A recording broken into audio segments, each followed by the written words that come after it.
Assalamualaikum warahmatullahi wabarakatuh.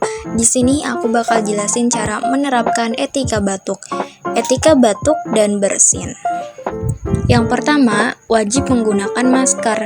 Karena menggunakan masker supaya mencegah terjadinya penyakit menular melalui udara, baik dari pasien maupun dari lingkungan luar.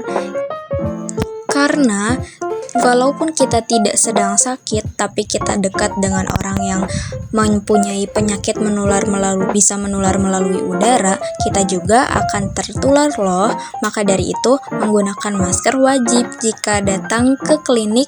Berikut cara menerapkan etika batuk dan bersin. Yang pertama, tutup mulut dan hidung dengan lengan atas di bagian dalam, seperti contoh gambar ya. Atau bisa juga ditutup menggunakan tisu yang bersih, setelah itu dibuang ke tempat sampah tertutup. Lalu, setelah itu segeralah mencuci tangan pakai sabun dan air mengalir.